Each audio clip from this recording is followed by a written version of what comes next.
Salam jumpa kembali dalam Renungan Harian GKI Kuitang Jumat 25 April 2025. Pembacaan Alkitab kita pada hari ini dari Mazmur 31 ayatnya yang ke-10 yang demikian bunyinya.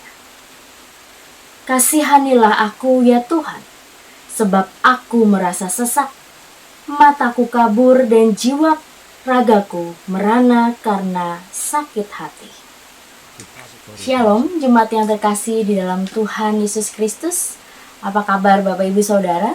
Kiranya Bapak Ibu Saudara dalam keadaan yang sukacita. Jemaat yang terkasih, pernahkah Bapak Ibu Saudara terluka dengan ucapan atau tindakan orang lain?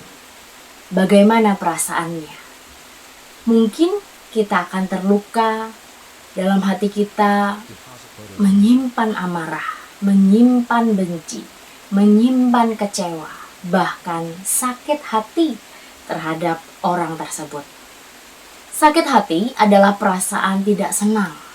Ada rasa dendam, kecewa, benci, karena mungkin dihina, dilukai oleh orang yang kita sayangi. Sifat ini tidak memandang siapapun. Setiap dari kita mungkin pernah mengalaminya.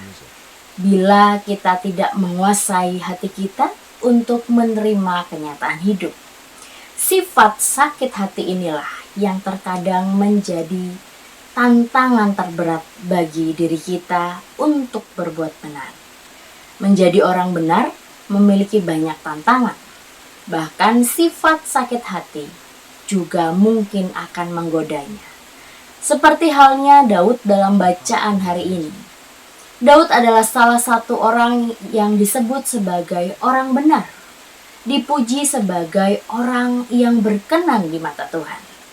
Tetapi dalam hidupnya, Daud pernah mengalami keadaan sakit hati yang bukan hanya sekali, tetapi berulang kali. Antara lain, ia pernah hendak dicelakai Saul, dihianati anak kandungnya sendiri, Absalom, dan sebagainya. Tentu hal ini tidak mudah bagi Daud. Apakah kemudian ia terus mengalami keadaan seperti ini dalam hidupnya? Tentu tidak. Dalam keadaan ini, Tuhan menolong. Tuhan memampukannya untuk melewati keadaan ini. Peristiwa kehidupan Daud mengingatkan kita bahwa menjadi orang benar tidaklah mudah. Selalu ada tantangan, selalu ada godaan yang silih berganti. Merasa sakit hati dan kecewa adalah hal yang manusiawi. Hal ini akan menjadi dosa saat kita membiarkan dan memelihara rasa sakit hati itu menjadi kepahitan, menjadi dendam dan kebencian dalam diri kita. Oleh karena itu, marilah kita tetap mengandalkan Tuhan dalam menjalani hidup ini. Kita tumbuhkan sikap introspeksi diri untuk lebih mawas diri.